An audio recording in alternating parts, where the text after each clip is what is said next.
Yeah, I think early on, it really started as of like, I don't have money and I can see what other people who have money get to do. And how do I figure this out? Right. So it was more like running away from the poverty to get into the money status. But you have to learn that there's people around you that are doing fabulous in their own profession.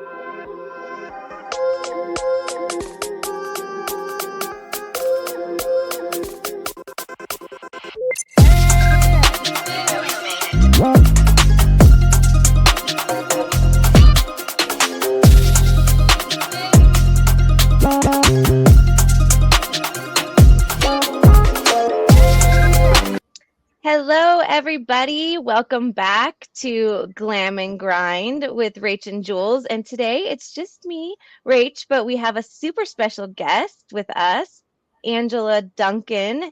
And she's going to be talking to us about all of her financial wonders and secrets and tips that she's going to tell us about. And I'm super excited to learn from her. And I want to tell you a little bit about Angela before we get started. She is a woman who has lived from survival and she's learned how to take her survival to the next level. She has 25 plus years experience in personal finance in industry, and she looks to build passive income and generational wealth. She has a diverse career in banking and also owning a Remax office where they had $2 billion in sales. That's B with a billion with a B, y'all. And now she's focused on helping individuals create wealth through passive investing and lending and double-digit returns. She also has a podcast, Empower Her Money podcast, which I have listened to, and it's fabulous. Has 1,200 five-star ratings, and her mission is to transform lives through financial literacy, passive investing, and generational wealth, proving it's never too late to start your financial story. So I'm super excited to have you today, Angela, and I am just starting my passive income journey. So I'm really excited to learn from you and everything that you have done. So I just want to ask you, how did you go from your challenging childhood of poverty to really deciding how I can flip this and turn it into a path for success? Yeah, I think early on, it really started as of like, I don't have money and I can see what other people who have money get to do. And how do I figure this out? Right. So it was more like running away from the poverty to get into the money status. But you have to learn that there's people around you that are doing fabulous in their own professions, in their own world, and they're willing to help you. But you got to know how to get in those rooms with those people. You need to know how to ask the right questions and then figure out also, how do I become like a mentoree with them without taking up too much of their time, right? So how do I give back to them as well? So I'm a very giving person, and I just want to make sure that if I'm asking you for your time and your energy and your expertise, maybe I need to connect you with somebody, or maybe I come work for you. But just finding ways to have like a really good give situation. I think especially with women, we're so open and willing to help each other. But at the same time, I want to be protective of your time and know that I value you and figure out how I can give back to you as well. Awesome. I love that.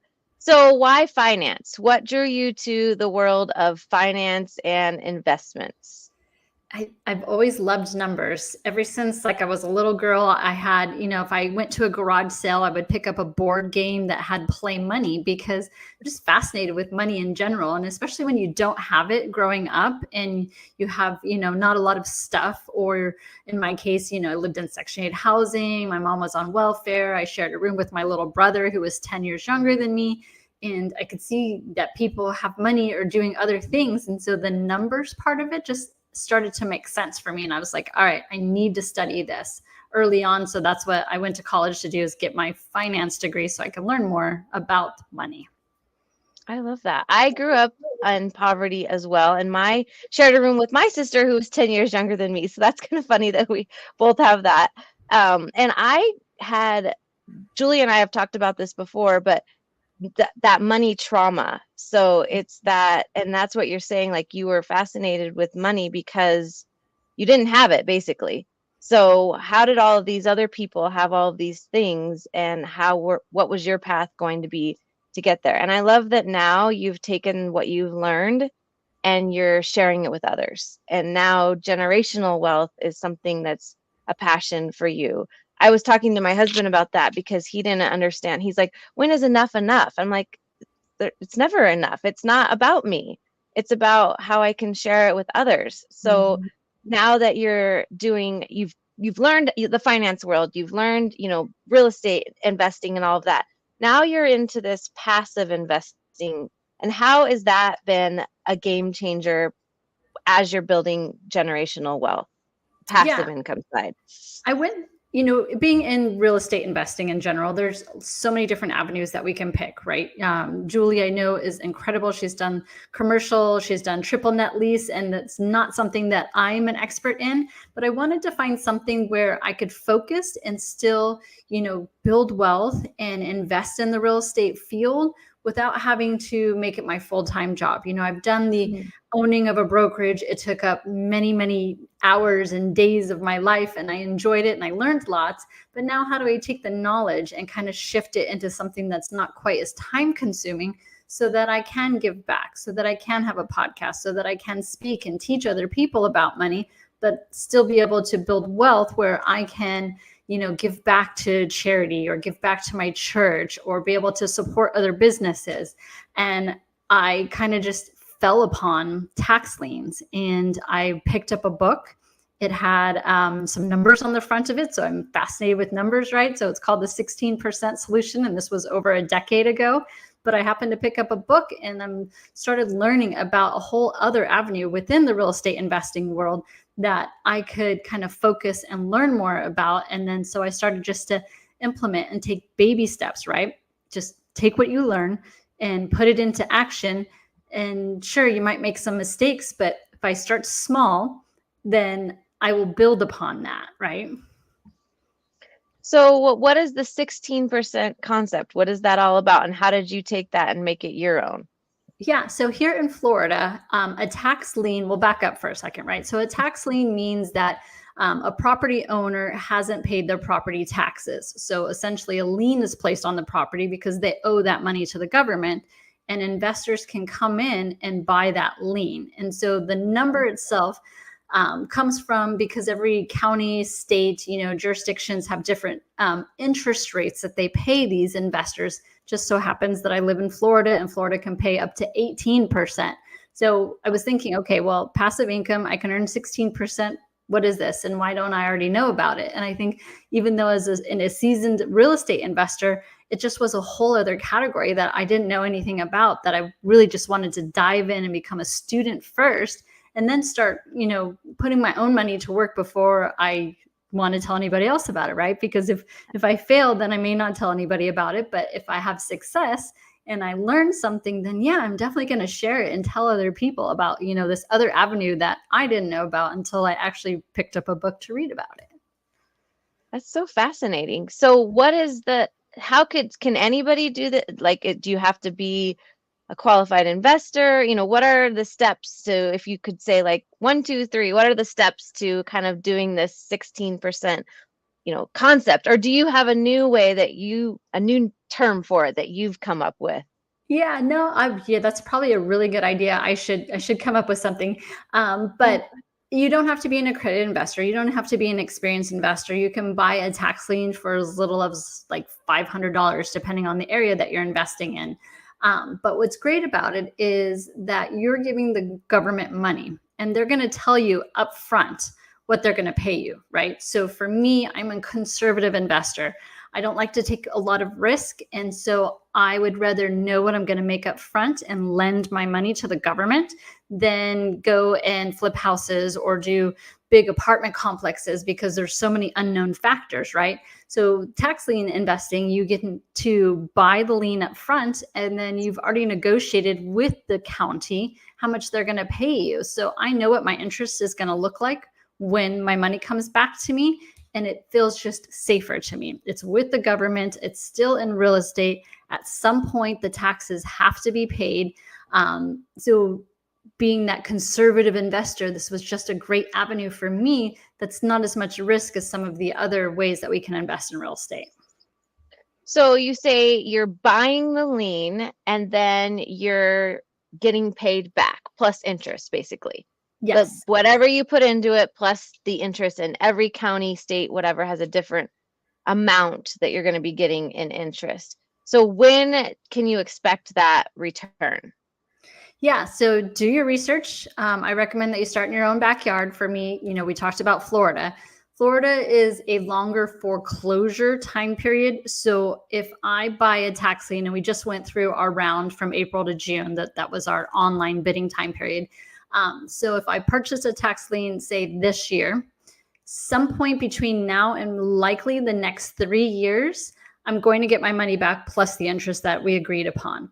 And my goal is not to own a property. I don't want to foreclose. I don't want to fix and flip. That's not strategy, right? My strategy is to buy the tax lien and hope that the property owner or someone else forecloses so that I can get my money back with interest. So it's a little bit longer time frame in Florida, but I've done my research and I know that getting into it. So this is money I'm going to set aside and I'm going to put into this investment vehicle. And I know at some point in the next few years, it's going to come back to me with that interest rate that we've negotiated for upfront. Now you said you don't want to own the property. What if somebody is maybe a little bit more risky of an investor and they decide, I want to buy these liens and I would buy the property if it forecloses? Is that the same type of situation? Yeah, absolutely. If you own that tax lien and the time period has passed in which, whichever government that or state that you're working with, you can be the person that forecloses. The other thing that you can do is you can pick a state that doesn't do necessarily tax liens, but instead of selling that paper, what they do is the county may foreclose on the property and sell you the deed to the property. So if your investment goal is to buy, flip, rehab, and own the actual piece of property, then I would recommend you look at tax deed sales versus tax lien sales. So it's a different strategy, and it can be very profitable. I know a company that's all they do is tax deeds, and they probably earn much higher 50-60% returns. But that's a lot more work. And again, we go back to, I'm a conservative person. I don't want to put in the extra time and effort. I really, truly want something that's passive. So I spend just a couple months a year going through this process for something that's passive and going to pay me a return later down the road. Yeah, I love that. So there is the option of, if you want to just have the passive, which is, I think it's also levels of your life, which Julie and I have talked about too. The different levels of I'm at the level of my life where like I said, I'm starting to look into passive income, but my kids are, just getting into college. And so it's like, oh, maybe you want to flip houses or, do the extra work. So it's just good to have those options too. I've never ever heard of this in my whole living life. So I love this, and it's so fascinating to me. So you said that the thing that you said in your intro, or that I read on your bio, was that it's never too late to rewrite your financial story. And that's something that really resonated with me because, like I said, I have money trauma. I grew up poor as well. And, as you grow and build wealth, you think, is it enough? Because, like I said, my husband said that, but I don't think that it ever is, because you're wanting to give back. And so your financial story evolves over time to where you want to give back, and the more you want to keep making more and learning more so that you can just keep giving more. So tell me a little bit about that, like why that's something that's important to you to say. Yeah, and I do believe that too. Being the way that we grew up, we were taught something, right? It's a different way of thinking. And like you just said, I recognize with myself too that I will go through periods of my life where that scarcity mindset does kick in, and I have to recognize that. One, I know that I'm never going to permanently change it. It's going to be a reaction, and it comes from something much deep rooted in my early childhood. But understanding that that's not my story today. And what I love about just being in the investment field is that we can change our story. We can spend time and get educated. We can find new mentors. What does that story look like to you? What do you want it to look like? And understand that no matter where you came from, you can change it going forward. And it can seem daunting. And it really is, I was listening to Alex Hormozy the other day, and he was talking about how being wealthy or being rich is easy, but it depends on your mindset, right? So if you look at someone's calendar and you look at their bank account, you're going to know what's important to them. And if you want to make changes, then you have to change some activities. And for me, taking just small steps is much easier. And for me to change that mindset than it is to say, okay, today I'm no longer going to think I'm poor. I'm no longer scarcity mindset. I'm going to be rich. That's great. But you have to still have some action steps behind it. And for me, it will be a lifelong process. This will always be something that I work on, but I recognize that. I understand that, and I want more. And it's very selfish, I think, for you not to want more, because if you are given this talent and you're not utilizing it to the best of your own ability, you can't impact other people. You can't change other people's lives. You can't give back to your church. You can't give back to your family. There's so many things. So I believe I'm being unselfish by wanting more, because then I can change more lives around me. And that to me is so much more impactful and important than me having more zeros in my bank account. The reason I have more zeros in my bank account is because I'm putting the time, energy, and effort into doing the task, but then it gives me that expert level to where now I can teach someone else and change their lives. So it's not only breaking my own cycle, but helping other people to break their cycles too. And why wouldn't we want to do that? Absolutely. That's awesome. I love that, because in a world where, there's so much comparison that goes on, and it's so much like, why did they have this, or they only have this because of this reason, or, different things like that.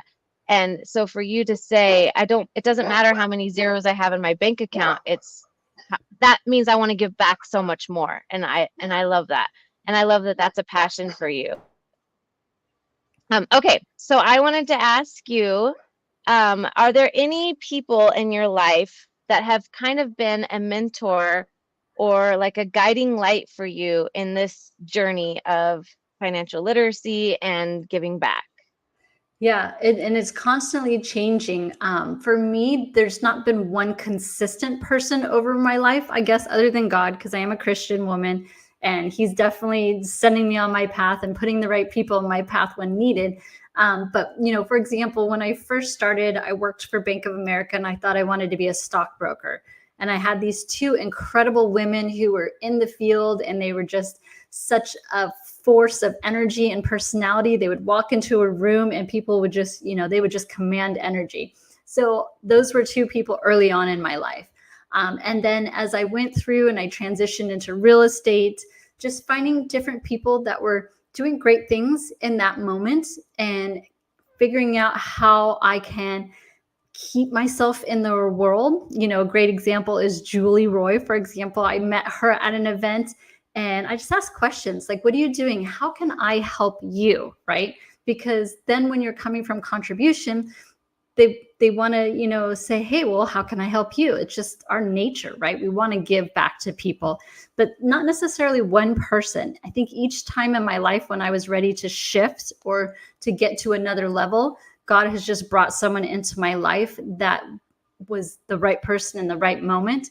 But you have to recognize that that person is there, and you have to recognize to take your own action so that you can continue to learn. And then when someone else is brought into your path that you should be giving back to as well, understanding that's how we continue to grow and help each other. Awesome. I'm a Christian as well. And you said something earlier, and I meant to comment on it. If God hadn't given you these gifts, He wouldn't be continuing to bless you. Is blessing you because He wants you to share those gifts that He's given you. And I love that you said, whenever you level up, God brings the right person into your life. And it's so true, because as you level up, it can be lonely on top, because you want to keep growing, and sometimes not necessarily everyone wants to grow with you or can grow with you. So it's great that you have been open to, God, please show me the people in my life that I need next. And that's exactly what's happened to me. But I didn't realize it until you said that. So that's really awesome that you pointed that out. Julie's also one of those people for me as well, obviously, and has been a huge guiding light in my journey through a childcare owner and then now as an investor and wealth building, as a mother, as a wife, all of those things. And so and it's important that as we're growing our financial, wealth and legacy wealth and all of those things that we're doing, but we're also managing our family and our, our own self as we do that. Otherwise, we're going to just get lost in the shuffle. Okay, as a former top 10 real estate owner, what lessons did you learn from that experience, and how have they influenced you in your current work in passive investing? Yeah. So I think one of the best roles I had as a co-owner of a Remax office was, being a real estate agent, their commission. So they're not always great at budgeting. And I loved teaching Dave Ramsey to a certain extent. It's great starting place for a lot of people, not obviously for long term. I do believe in debt. I do believe in real estate investing, and it's a little bit different than what he teaches. But I would take some of the basic concepts from the course and sit down with the real estate agents and help them. We would look at their bank account, for example. And it's not so much of going through and creating a budget, but getting in the skill set to pay attention to what you're spending money on so that you can recognize with yourself, what are your habits? What do I need to change? And are these meeting my financial goals? So one of my favorite things to do with real estate agents is to sit down and kind of look at their big picture, because they know that their income is going to ebb and flow. It might have a great month. They might have zero closings. So they have to make sure that their basic necessities are getting paid. But why not negotiate? Negotiate your cell phone bill, shop that insurance plan. It's the same service. Why are you paying extra for it? It's because you're not taking the time and focusing and developing that skill set that's required for your own bills. You're out there negotiating for your clients to buy a house, sell a house, but you're not negotiating for your own money at the end of the day. So one of the best things that I really enjoyed doing as an owner was to sit down with the agents and making sure that they're shifting their mindset so that when they're creating income for themselves, they're starting to make sure that they're paying attention, but now we've got money left over and they can become a real estate investor because they really have a solid understanding of their own financial house. And that's such a hard thing, I think, for commission people to do. But when someone will take the time and sit down with you to help you shift the way that you're looking at things, then you put that into practice and hopefully they're teaching other people to do the same, right? So I think that was probably one of my biggest lessons I learned, is what they needed, and not necessarily, I'm not the marketing expert, the sales expert, but now that you're making money, how can I help you teach you to keep more of what you're earning? Yeah.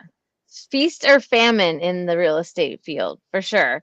And taking what little you're making and investing it and making your money grow. That's something that I did not learn, honestly, until I met Julie. I didn't know, like, oh, you mean I can like put this money in these other accounts and it can make money for me? Like, what? Why didn't I know this 20 years ago? So that's really great that you're wanting to do that. I did a financial literacy class for my teachers, same thing, because it was basically they were living paycheck to paycheck. And I was like, I know we don't make a ton of money as teachers, but we can also be really smart with the money that we're making. And you don't need, DoorDash 15 times a week and, whatever, all these different things. Like, let's look at your bank account. Let's look at all these subscriptions that you didn't even know that you had, that you're wasting money on. And then at the end of the day, now what can we take it and help you either buy a house or, all of those different things. What are your goals? So big picture thinking. Awesome. Okay. So I'm really loving the Empower Her Money podcast, and I've already listened to part of it, and I can't wait to listen to more. What inspired you to start that podcast, and what are some of your favorite topics that you've done? Yeah. So I sold my insurance company February of 2023. And I thought, I'm done. I'm never owning a business. I was burnt. It was not running it the right way. We learn as leaders of companies, sometimes we're not always the right person in the right position. But when I sold that, I got a little bored and I thought, okay, well, what do I do with all of this years of experience of real estate and, teaching money and insurance? And my daughter had mentioned to me that I should start a podcast. And I was like, I wonder how hard that would be. And she helped me get it all set up. She helped to get social media set up. And my first podcast I recorded, I was scared to death. I had an awful camera. I mean, when I listened to it now, I was like, wow, the audio was awful. Can't believe anybody wants to listen to me. But then I thought, I don't like the spotlight on me. I want to tell stories. I want to teach. Like, I am a teacher at heart, even though I've never had that actual profession, right? But telling stories is just fascinating to me because I love to ask questions. I love to learn. And what I find in doing the podcast now is that people learn by hearing other stories, right? They want to know who you are, where you came from, and if they relate to something in your life, then they start listening. So that to me was just a Yeah. huge eye opener, because how do I reach more people, teach more people, is by telling stories and letting other people share what they've learned in life. So that's been fascinating for me. And I just celebrated my 1 year anniversary with the podcast, over Woo! 250 episodes, because we're Monday through Friday. And I Wow. went back to do like an update episode of the biggest things that I've learned. And I couldn't even get through 10 minutes without just being in awe. Just like, wow, these women are incredible. They have shared their stories. They've given me their time.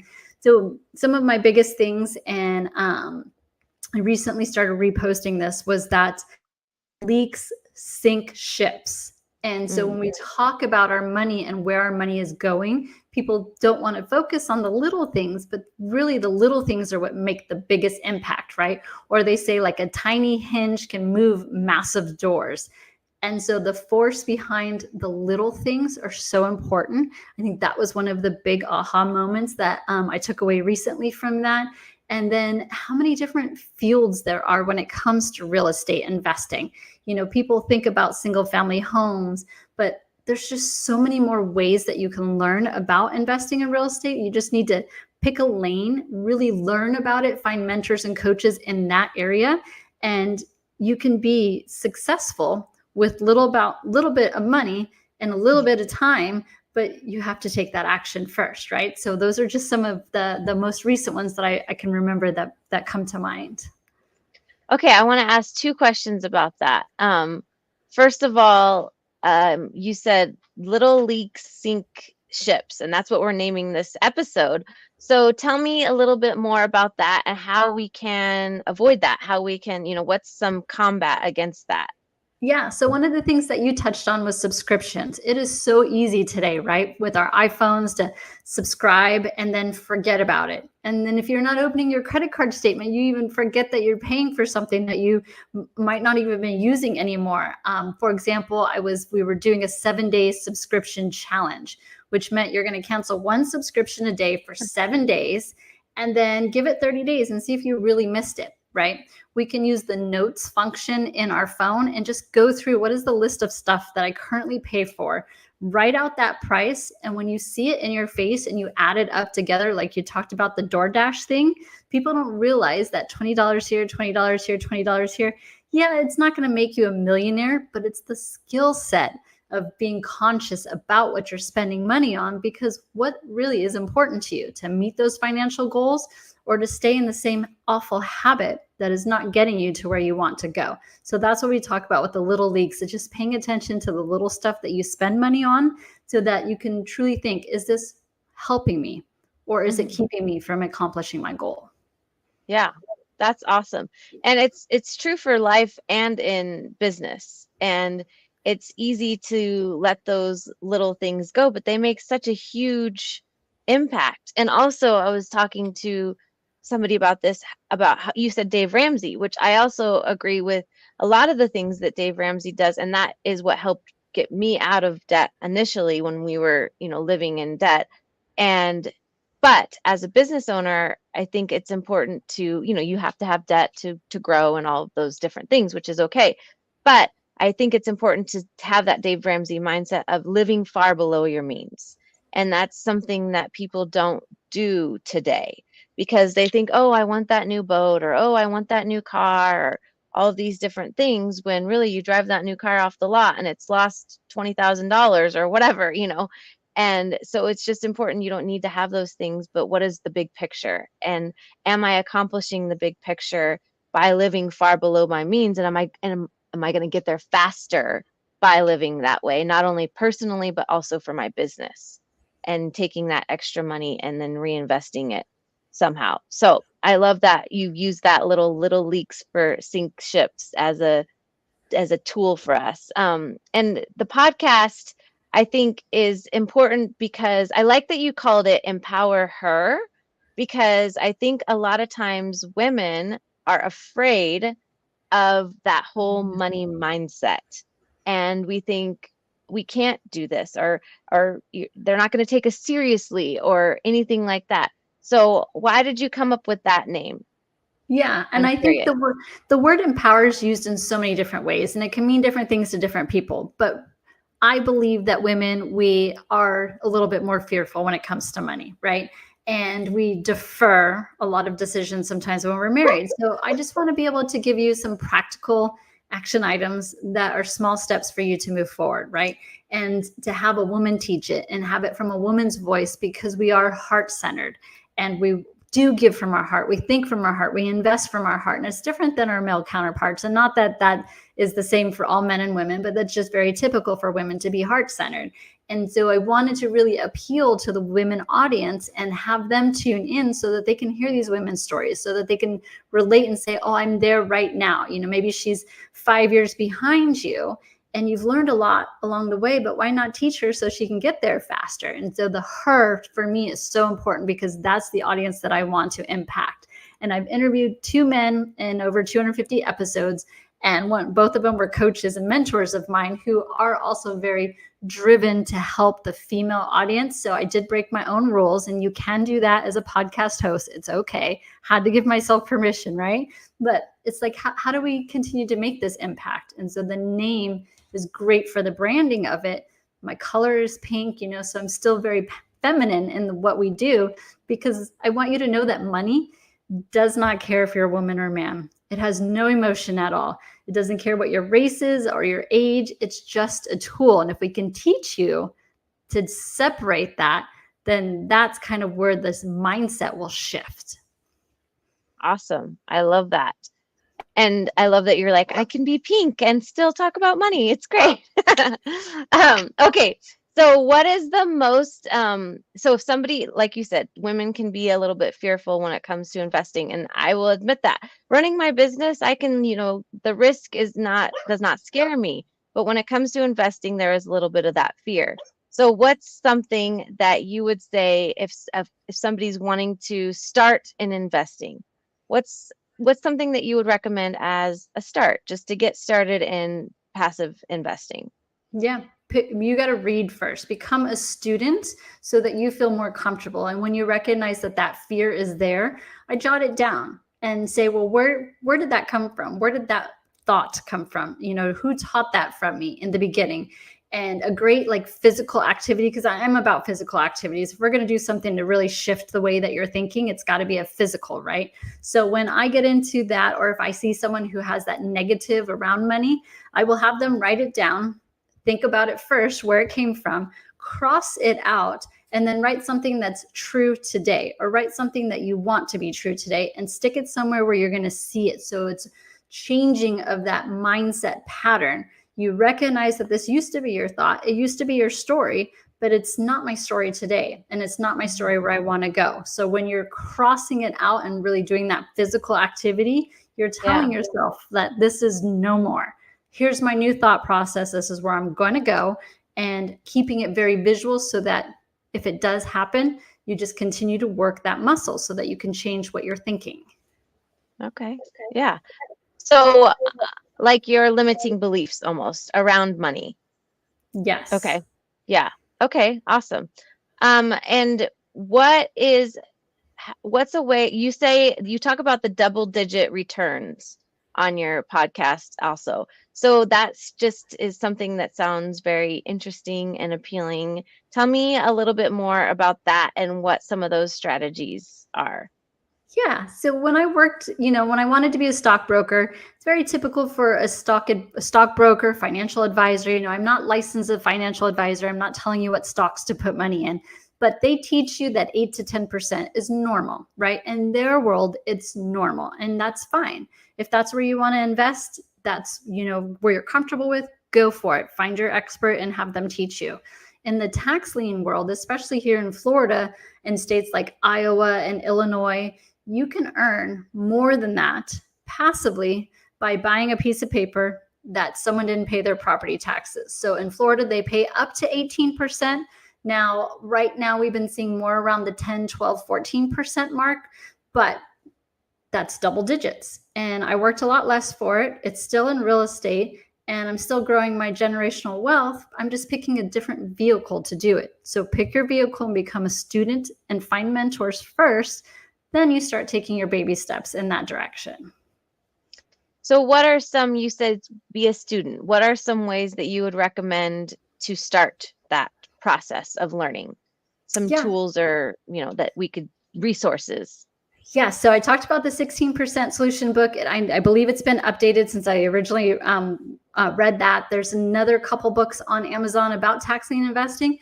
Start reading about it. I recommend you figure out what the rules are where you live, because I do drive by the properties in case I have to foreclose and I have to own this rental property. I want to know what my end product might look like. So start where you are, learn the laws where you are, whether it's you're buying tax liens or tax deeds. What's the time period? How much interest rate are they paying you? And then find someone else who's already doing it.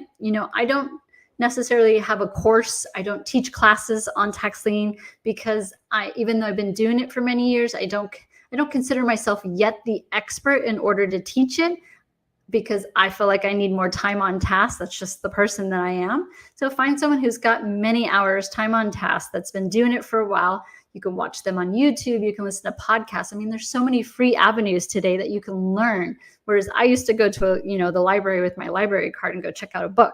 Didn't have all these other avenues, but just keep learning and asking questions. If someone sends me a message on Instagram, I respond personally still. So that's what I mean when I say become a student first and then start working with some money that you can set aside for, might be a couple years, but set it aside and just watch what it does. Then you can rinse and repeat.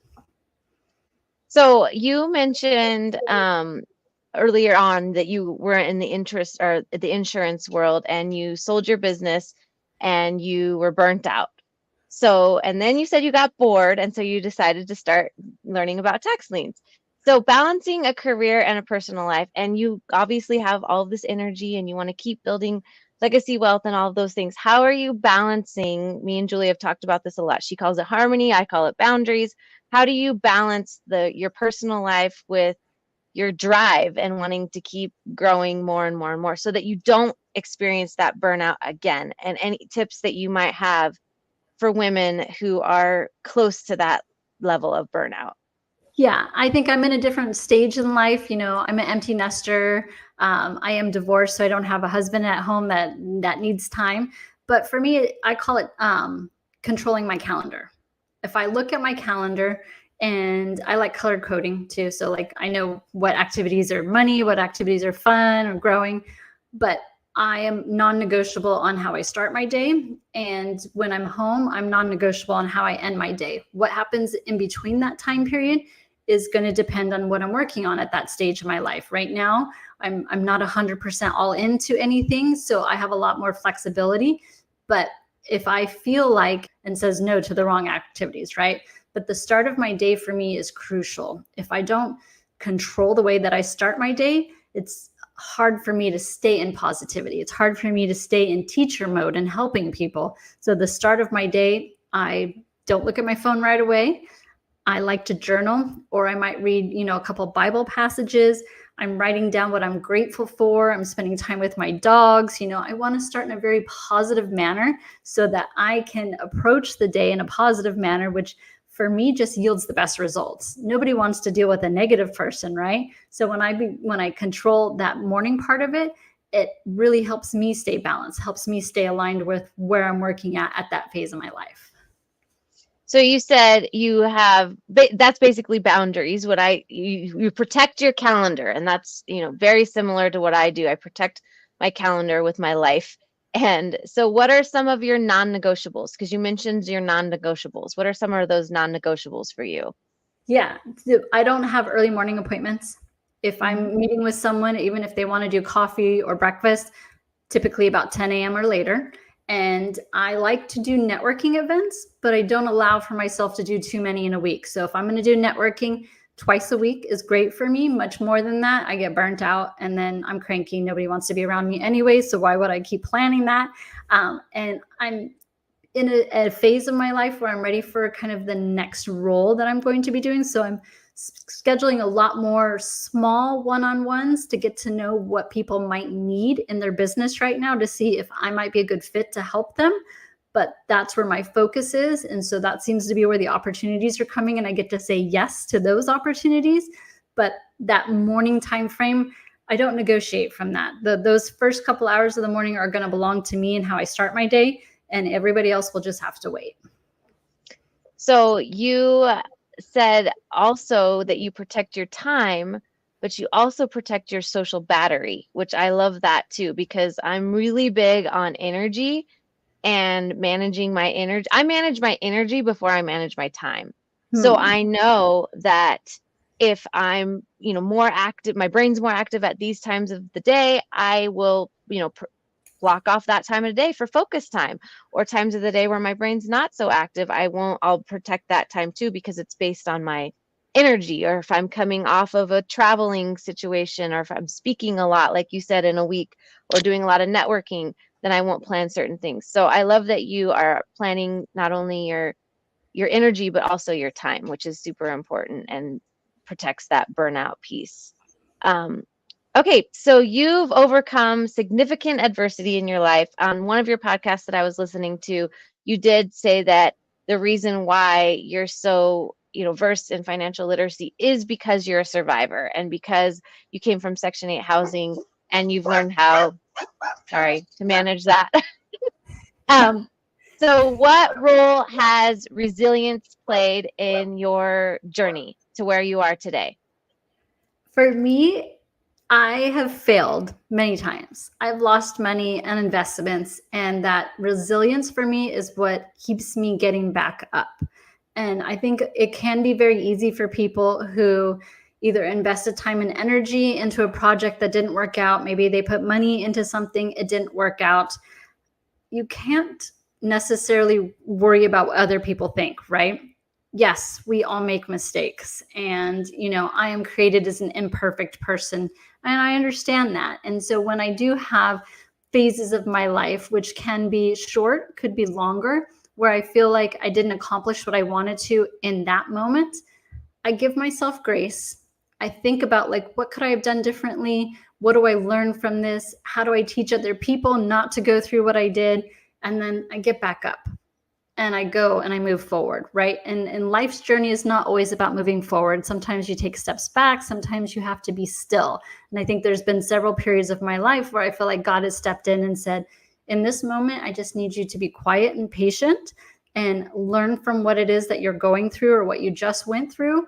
And then you'll be ready for that next step. But I never stop moving forward. I never stay in that state too long, because it can get very dark. And again, I go back to, like, I don't want to live in darkness. I don't want to give other people that negativity. So I have to bring myself out of it so that I can keep moving forward on my purpose and continue to impact other people. But if I don't get going and keep moving forward, then I don't get that opportunity. Oh, yeah, that's powerful. Okay, so you talked about your purpose and being able to move forward towards your purpose. What are some goals and aspirations that you have for the future for yourself, and also for your podcast, and how that's going to affect your community and empower others? Yeah, I love this question. 6 months ago, it probably would have been a little different. I am in transition mode. So I've had the podcast for a year. It's been a lot of fun, and I don't want to let it go. I want to keep going with it. But it's time for me to use the skills that I've gained over the years and join, I'm looking right now to either join a team or rebuild a company with a partnership, because like you said, entrepreneurship can be very lonely, and I don't want to do that anymore. So I'm ready for God to open the doors and say, this is where I want you to be. Here's how you can grow with an opportunity, and not necessarily be the leader. Believe in the next year, I'm going to find a new home that I'm going to help that company grow with the skills that I have, without being the leader of the company, but more in a partnership. So I know that that's in front of me. I do want to continue to speak and teach about money in all ways that are available, any opportunities that come, especially like this podcast. So I appreciate your time, but I know that that's in front of me. And the real estate investing, I'm going to keep doing. I think we're in a market right now that not everybody knows how difficult it is, but we will come out on the other side, and there's always opportunities. So I'm going to keep learning to figure out where those opportunities are, so that I can share it with other people, bring them aboard, and let's just continue to create that wealth for their families as well. I love that you said you don't have a team. You don't have a team currently, but you're looking to have a team or be part of a team in the future. And that's something that's interesting process when we go through life and we work for a company, or we build a company and we sell it, and then we're building passive income. And this is something that Julie and I have also talked about, because she also doesn't have a team currently and misses that. And that's one thing that I've learned is, in my next life, whatever that may be, is I know I need to have a team, because that's just who I am. And I love leading teams. So that's great advice for all of us who are in that next phase or looking for that next phase and what that is. And I love that you are projecting that for what comes next for you.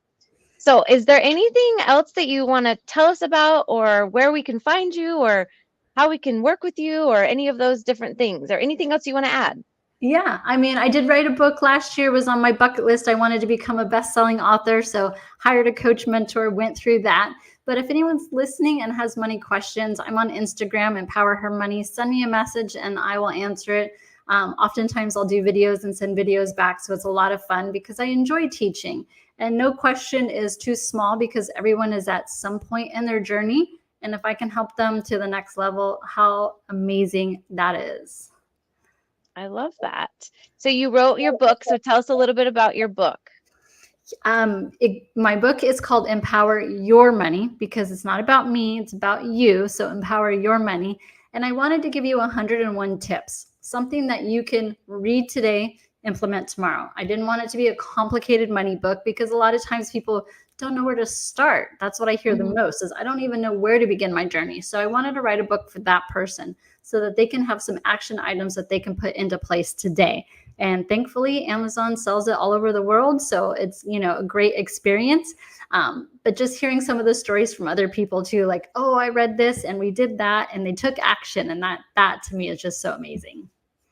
I love that. I can't wait to read it.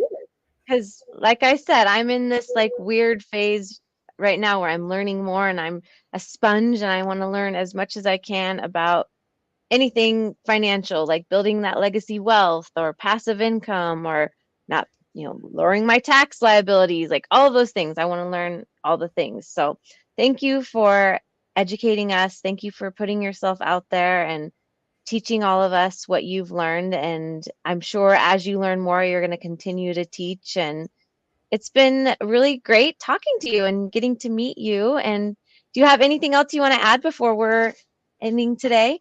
No, I just want to say thank you so much for having me on. I truly enjoyed it. Thank you for listening to Empower Her Money podcast. I am grateful for you. Please make sure to leave us a 5-star review, like this podcast, share it, subscribe, and let's keep teaching others how to take control and be empowered with their finances.